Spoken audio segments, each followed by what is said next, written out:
돌자 동네 한 바퀴 yeah 들어볼까 우리가 살아가는 이야기 check oh my trouble story. 네, 보통 유학하면 쉽게 떠올릴 수 있는 게 더 큰 도시로 혹은 해외로 더 넓은 세상으로 가는 걸 떠올리기 쉬운데요. 네. 요즘의 유학 트렌드는 이게 아니라 달라졌다고 합니다. 그렇습니다. 보통의 그 틀을 깨는 유학의 새로운 이야기들 한번 해볼 텐데 네. 농산어촌으로의 유학을 떠나는 게 요즘의 트렌드가 되고 있습니다. 특히 전남 지역은 건강한 자연 또 풍부한 자원들을 이용해서 다양한 프로그램들을 운영하고 있다고 하는데요. 학생과 학부모들에게 좋은 반응을 얻고 있다고 합니다. 오늘 이 이야기 좀 나눠보죠.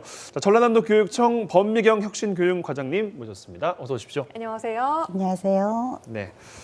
자, 사실 유학이라고 하면 저희가 앞서서 이야기를 드렸지만 뭐 지역에서는 광주로 유학을 간달지 뭐 이런 이야기는 좀 들어봤던 것 같고 서울로 유학을 간달지 아니면 외국으로 가는 거 농산어촌으로 유학을 간다는 건 처음 들어봅니다. 어떤 프로그램이에요? 처음 들어보셨어요? 네. 네네. 저희 전남 농산어촌 유학은요, 도시 지역 학생들이 전남의 농산어촌의 소재에 있는 작은 학교로 전학 와서 6개월 이상 학교를 다니며 배우고 생활할 수 있는 그런 프로그램을 말합니다. 네. 6개월 이상. 예. 근데 유학, 농산어촌 유학이 이렇게 많아지는 이유가 있다면 어떤 걸 좀 꼽을 수 있을까요? 지금 코로나19로 인해서 지금 사회도 어렵지만 우리 아이들에게도 많은 어려움을 코로나19가 가져다 주었어요. 예. 무엇보다 우리 아이들이 매일 학교를 갈 수 없었던 상황이 된 거죠. 그래서 그로 인해서 아이들의 학력도 저하되고 아이들이 심리적으로나 정서적으로 우울감을 또 갖고 있고 또 아이들이 학교 친구들을 통해서 배워야 할 사회성과 공동체성 그런 것들도 제대로 배우지 못하는 그런 어려움들이 참 많았거든요. 그런데 아시다시피 전남에 있는 대부분의 농산어촌 학교들은 이렇게 청정한 자연 환경 속에서 자리 잡고 있고 대부분 60명 이하 소규모로. 네네 작은 학교들입니다. 그런데 코로나19 예방을 하기 위해서 이 작은 학교들은 자연스럽게 거리두기가 지켜진 거죠. 그리고 네. 또 작은 학교이기 때문에 학생 개별 맞춤형 교육에 유리한 조건을 갖고 있는 거고요. 그래서 전남에 있는 그 학교들은 작년 6월부터 전면 등교를 사실 했었어요. 이러한 장점들이 코로나 국면에서 도시민들에게 많은 그런 관심을 불러일으키지 않았나 그런 생각을 해봅니다. 네. 그렇다면 우리 전남 지역의 농산어촌 유학 프로그램은 구체적으로 좀 어떤 식으로 운영이 되고 있는지 자세히 좀 설명을 듣고 싶습니다. 네네. 유학 대상 학년은 초등학교 4학년부터 중학교 2학년을 대상 학년으로 하고 있고요. 다만 이제 가족 체류형으로 전 가족이 이주해서 유학을 할 경우에는 부모가 함께 따라오기 때문에 네. 학년에 제한이 없습니다. 그럴 경우에는 유치원생도 있고요. 그렇습니다. 고등학생도 되는 거예요, 그러면? 네네. 부모가 오게 되면 온 가족이 오는 거니까 오. 학년 제한이 없고요. 예. 그리고 유학에 이제 저희들이 3가지 유형을 두고 있어요. 조금 전에 말씀드린 바와 같이 가족 모두가 이주해서 생활하는 그런 가족 체류형. 그리고 학생이 농가에서 거주하면서 기숙형으로 학생만 와서? 네네, 네. 학생만 와서. 그러니까 농가 부모가 있는 거죠. 제2 부모가 돼주는 거죠. 홈스테이를 하는 그렇죠, 거네요. 그렇죠. 그렇게 기숙형으로 사는 홈스테이형. 그리고 보호자 역할이 가능한 그 활동가가 있는 마을 내의 센터에서 생활하는 그런 센터형 3가지 유형이 있는데요. 이 중 아마 가족 체류형이 이 유학 유형 중에 80% 정도가 와, 80%. 진짜 네네, 많네요. 가족 체류형으로 오고 있습니다. 아마 네. 부모들이 함께 오는 걸 선호하는 것 같아요. 그렇죠. 아무래도 네네. 초등학생 친구와 6개월 동안 떨어져 지낸다는 게 이게 또 쉬운 일은 또 아닐 것 같아서. 그러니까요. 전남 교육청에서는 이 유학을 오는 분들한테 유학 경비도 준다고 들었거든요. 네, 그렇습니다. 지금 현재 17개 시군에 37개 초중학교에 165명의 유학생들이 와 있거든요. 그런데 이 아이들에게 이제 유학 경비를 지원하게 되는데 농가형이나 센터형으로 오는 경우에 이게 네. 기숙형이나 센터로 우리 학생들만 오는 경우 있잖아요. 네. 네네. 그랬을 때는 학생 1인당 30만 원을 지원해주고 있고요. 가족 전체가 체류형으로 오는 경우에는 가구당 1가구당 30만 원씩 그렇게 지원해주고 있습니다. 네. 최대 3년까지 그렇게 지원해주고 있고요. 특히 서울하고는 업무 협약이 체결돼 있거든요. 그러니까 서울에서도 30만 원, 우리도 30만 원 해서 60만 원의 현재 지원금을 받고 있습니다. 네. 한 달에 30만 원이. 네, 월 30만 원. 월 30. 그러면 월 60만 원 네네. 정도를 받고 생활합니다. 할 수 있다는 네네. 거네요. 서울에서도 받고 이야. 전남도에서도 받고 서울에서 30, 네. 우리에서 30 이렇게 지원금을 받고 있고요. 저희들은 또 유학을 운영하는 학교에 네. 또 우리 전남의 학생들과 의미 있는 그런 교육 활동을 할 수 있도록 프로그램 운영비라든지 마을학교 프로그램 운영비도 함께 지원해주고 지원을 또. 있습니다. 아우, 정말 혜택이 생각보다 굉장히 많이 또 지원이 되고 있어서 관심이 많아집니다. 네네. 농산어촌 유학의 반응이 실제로 어떤지가 좀 궁금해요. 네네. 아시다시피 이제 전남 농산어촌 유학이라고 하니까 좀 생소하잖아요. 네네. 농촌으로 유학을 간다고 그러니까요. 이래가지고요. 그래서 아마 국외에서도 국내뿐만 아니라 국외에서도 이렇게 주목을 받았었는데요. 특히 이제 영국의 최대 공영 방송사인 BBC 그리고 일본 대표적인 일간지인 아사히 신문에서도 취재를 좀 해갔어요.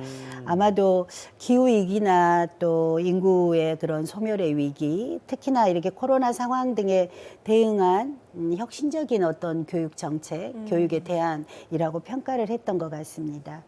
근데 그러나 저희들은 이렇게 국내외 언론의 주목을 받은 것도 좋지만 저희들이 가장 의미 있게 이렇게 들여다보고 있는 것은 무엇보다 이 유학에 직접 참여했던 학생이나 학부모들께서 지인들에게 참여를 권유하고 있어요. 그것은 어떻게 보면 전남으로 유학 와서 자연과 함께 생활을 해봄으로 인해서 그들이 그 학부모들이나 학생들이 느꼈던 새로운 경험들이 있을 거 아닙니까? 네네. 예, 그런 것들을 토대로 책을 직접 쓰시기도 하시고 이 체험을 네네. 토대로 유학 생활을 아이들과 함께 살았던 유학 생활을 책으로 이렇게 집필하시기도 하셨고 또 유튜버로 유학 생활을 하루하루 일상들을 담아서 이렇게 홍보하시는 분도 계시기도 하시고요.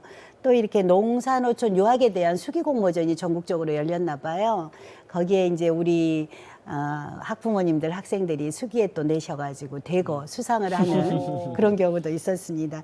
어떻게 보면은 국내 언론에 소개된 것도 좋지만 네. 내부에서 그렇게 이렇게 자율적으로 홍보해주고 소문이 나고 네네. 서로 이렇게. 그런데 저희들은 의미가 더 있다고 보고 있습니다. 직접 프로그램에 참여한 그러니까 유학을 온 친구들의 반응은 좀 들어보셨습니까? 네네. 어떻게 보면 우리 서울 친구들은 제가 이제 이렇게 인터뷰도 해보고 면담도 해보면 정말 이런 말들을 해요. 어떤 말이요? 전남에 와가지고 지난 1년 동안 보낸 것이 정말 꿈만 같았다. 낮에는 숲에서 뛰어놀고 밤에는 별도 해고 또 토끼도 직접 길러보고 병아리도 이렇게 따뜻한 체온을 느끼면서 이렇게 가슴에 안아보기도 하고 또 서울에서는 생각도 못했던 텃밭에서 토마토도 길러보고 배추도 이렇게 재배해보고 하는 그런 생활들이 정말 꿈만 같았다 그런 이야기들을 했었고요. 무엇보다 그 매일 학교에 다닐 수 있는 그런 환경이 너무 좋았었나 봐요. 매일 학교에. 비대면이 아니라 네네. 대면으로. 서울 같은 경우에는 어떻게 보면은 원격 수업이 많았잖아요. 맞아요. 학교 좀 가고 싶은데 친구들이랑 놀고 그렇죠. 싶은데 자꾸 오지 말라 그러니까 그렇죠. 답답했을 것 같아요. 네, 근데 전남은 학교가 아무래도 작은 학교이고 그렇기 때문에 전부 다 전면 등교를 6월부터 해서 아이들이 학교에 다닐 수 있었다는 것이 그렇게 좋았던 것 같고요. 또 이제 제가 물어본 가운데 이런 말들도 있었어요. 전남에서 이렇게 유학 와가지고 학교 생활을 하면서 선생님이 내 이름을 불러주는 것이 너무 좋았다. 특히 교장 선생님이 내 이름을 불러주는 게 너무 좋았다. 이게 소규 학교니까 가능한 그렇죠. 거겠죠? 그렇죠.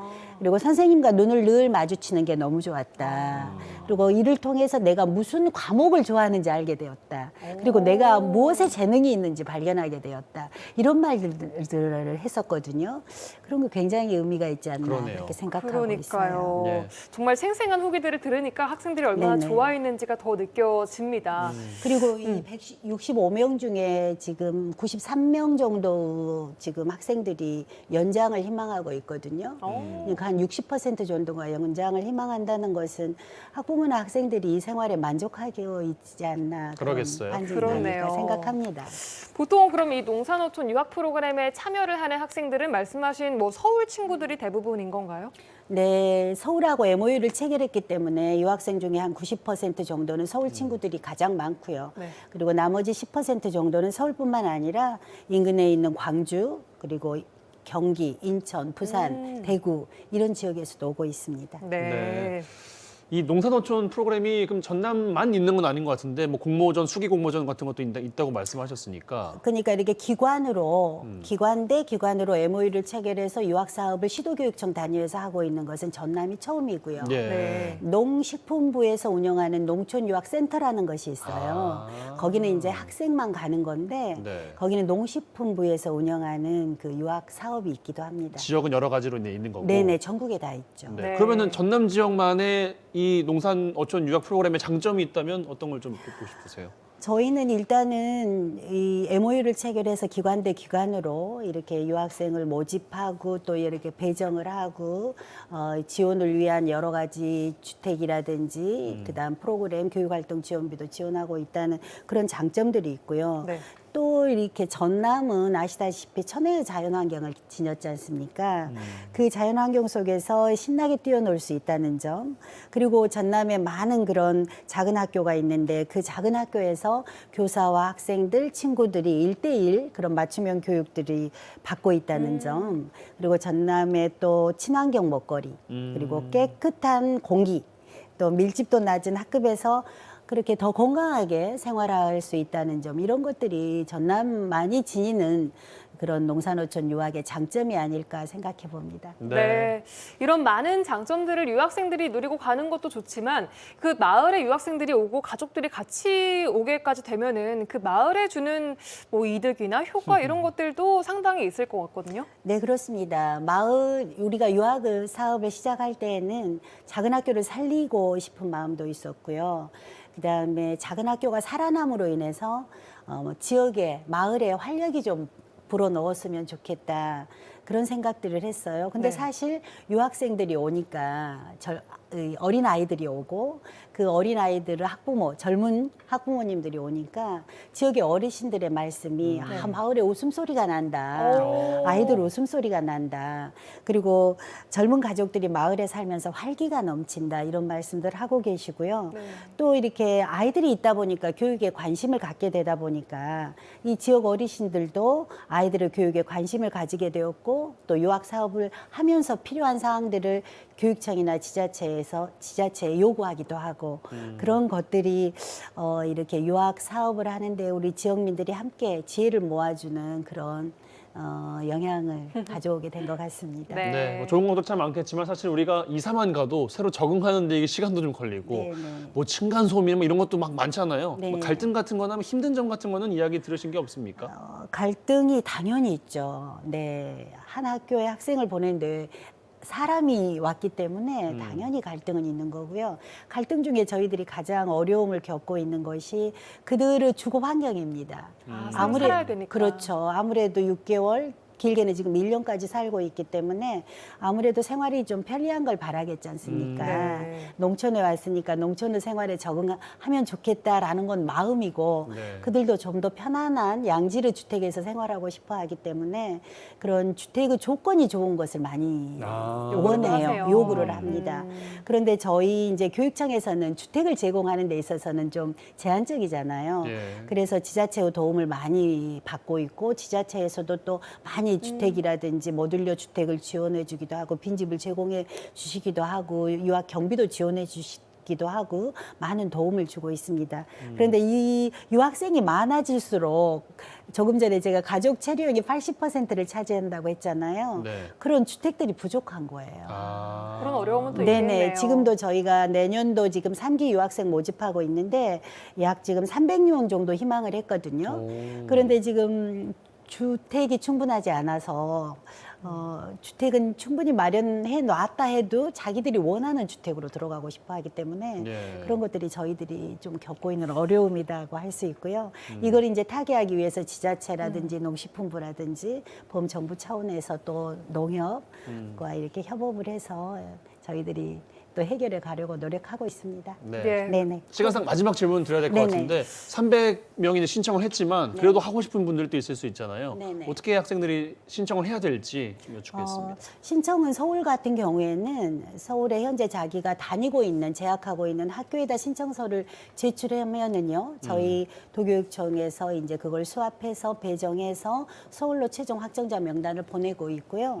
또 이제 그게 이제 1차 모집인 거예요. 네. 그리고 이제 2차 모집 같은 경우에는 올해 같은 경우 11일부터 17일까지 2차 모집이 이루어지는데 2차 모집은 저희 도교육청으로 바로 신청하시면 되고요. 서울 외의 다른 지역 타 시도는 바로 도교육청으로 바로 신청하시면 됩니다. 알겠습니다. 네. 범미경 혁신교육과장님과 농산어촌 전남 지역 유학에 대해서 이야기 나눠봤습니다. 나와주셔서 고맙습니다. 네, 고맙습니다. 감사합니다.